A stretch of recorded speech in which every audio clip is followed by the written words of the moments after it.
નમસ્કાર. ચાલો એક વિચાર કરીએ. શું એવું બની શકે કે લગભગ 80 વર્ષ પહેલા લખાયેલા શબ્દો આજે પણ આપણા જીવનને દિશા આપી શકે? બિલકુલ.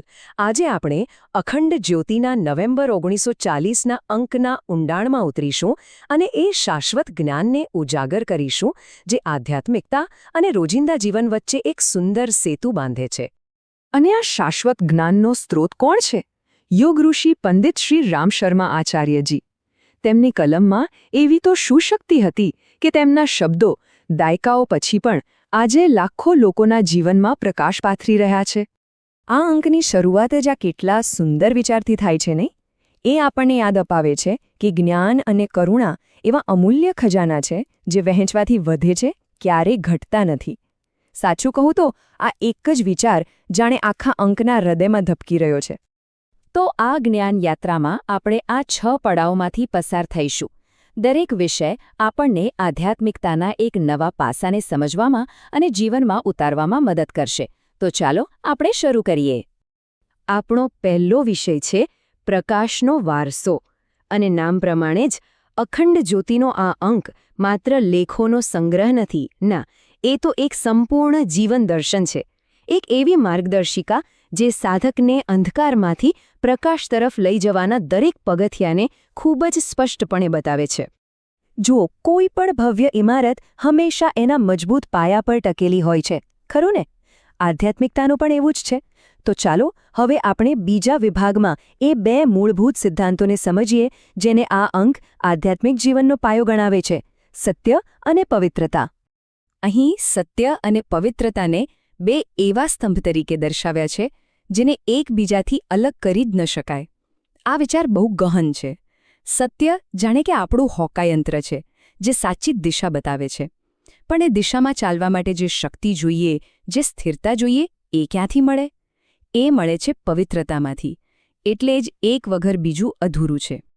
ઓકે, તો એકવાર પાયો મજબૂત થઈ જાય પછી એના પર ઇમારત ચણવા માટે સાધનો તો જોઈએ ને. આપણો આ ત્રીજો વિભાગ આધ્યાત્મિક શિસ્તનો માર્ગ બસ એ જ સાધના અને સંકલ્પનાના સાધનો વિશે વાત કરે છે જે આધ્યાત્મિક પ્રગતિ માટે એકદમ જરૂરી છે. અને આ સવાલ ખરેખર બહુ જ મહત્વપૂર્ણ છે. કેમ? કારણ કે આધ્યાત્મિકતા માત્ર સિદ્ધાંતોની વાત નથી. આ અંક આપણને ફક્ત શું કરવું એ નથી કહેતો, પણ કેવી રીતે કરવું એના માટે એકદમ વાસ્તવિક અને વ્યવહારુ સાધનો પણ આપે છે. તો આ અંક 3 મુખ્ય શિસ્ત પર ભાર મૂકે છે. પહેલું, વ્રત દ્વારા આપણી સંકલ્પ શક્તિને મજબૂત કરવી. બીજું, મૂર્તિ પૂજા જેવા જે પ્રતીકો છે એની પાછળનું ગહન તત્વજ્ઞાન સમજીને એકાગ્રતા કેળવવી. અને ત્રીજું, સૌથી અગત્યનું, સાધનાના માર્ગમાં જે પણ વિઘ્નો આવે તેને ઓળખીને હિંમતથી દૂર કરવા. આ 3 વસ્તુઓ મળીને સાધકને સ્થિરતા અને પ્રગતિ આપે છે. તો આંતરિક શિસ્ત પછી હવે આપણે એ શાણપણ તરફ જઈએ જેનો ઉપયોગ આપણા રોજિંદા જીવનમાં, આપણા વ્યવહારમાં કરી શકાય છે. કારણ કે સાચી આધ્યાત્મિકતા જીવનથી અલગ નથી, પણ જીવન જીવવાની એક કળા છે. આ એક અદ્ભુત ખ્યાલ છે, 24 કલાકનો સાથે. આનો અર્થ શું? એનો અર્થ છે કે આપણી અંદર એક એવી ચેતના, એક એવી જાગૃતિ વિકસાવવી જે દરેક ક્ષણે, દરેક કામમાં આપણને સાચા ખોટાનો ભેદ સમજાવે. આ બહાર કોઈ ગુરુને શોધવાની વાત નથી. આ તો આપણી અંદર જ બેઠેલા ગુરુને જગાડવાની કળા છે. અને અહીં એક સનાતન સત્ય સમજાવવામાં આવ્યું છે કે ભાઈ, સાચી શાંતિ અને સફળતા બીજાઓ પ્રત્યે કરુણા રાખવામાં જ છે. આધ્યાત્મિક નિયમ એકદમ સીધો છે કે જ્યારે આપણે નિસ્વાર્થ ભાવે બીજાનું ભલું કરીએ છીએ ત્યારે આખું બ્રહ્માંડ આપોઆપ આપણું ભલું કરવા લાગે છે. અને આ નિયમ વ્યવહારિક જીવનમાં પણ એટલો જ સાચો છે. હવે આ લેખનું શીર્ષક જ આપણને વિચારવા પર મજબૂર કરી દે છે. સાચું મૂલ્ય, એ સાચો પારસમણી જે લોઢાને સોનું બનાવી દે, એ ખરેખર ક્યાં છે? શું એ બહારની દુનિયામાં છે કે પછી આપણી અંદર જ ક્યાંક છુપાયેલો છે? આ પ્રશ્ન આપણને આત્મનિરીક્ષણ કરવા માટે પ્રેરણા આપે છે. આ સિવાય પણ આ અંક જીવનના બીજા ઘણા મહત્વપૂર્ણ પાસાઓ પર પ્રકાશ પાડે છે. જેમ કે સાચું સુખ અને સફળતા કેવી રીતે મળે? જે લોકો માર્ગ ભૂલી ગયા છે તેમણે પાછા સાચા રસ્તે કેવી રીતે લાવી શકાય? અને ઉચ્ચ જ્ઞાન મેળવવા માટે પોતાને એક જીવંત રેડિયોની જેમ ગ્રહણશીલ કેવી રીતે બનાવવું? આ બધા તત્વો મળીને એક સંતુલિત અને સાર્થક જીવનનું ચિત્ર પૂરું કરે છે. હવે આ બધી આંતરિક સાધના અને વ્યવહારિક શાણપણ માટે એક સ્વસ્થ સાધનની જરૂર પડે. અને એ સાધન કયું?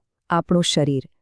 એટલે જ આપણો 5મો વિભાગ શરીરને એક મંદિર તરીકે જુએ છે અને સમજાવે છે કે આત્માની આ યાત્રા માટે તેને સ્વસ્થ અને યોગ્ય કેવી રીતે રાખવું. અહીં સ્વાસ્થ્ય માટે એક સંપૂર્ણ દૃષ્ટિકોણ રજૂ કરવામાં આવ્યો છે. શુદ્ધિ એટલે કે સ્નાન જેવી ક્રિયાઓથી શરીરને શુદ્ધ કરવું. મજબૂતી એટલે કે શીર્ષાસન જેવા આસનોથી તેને સશક્ત બનાવવું.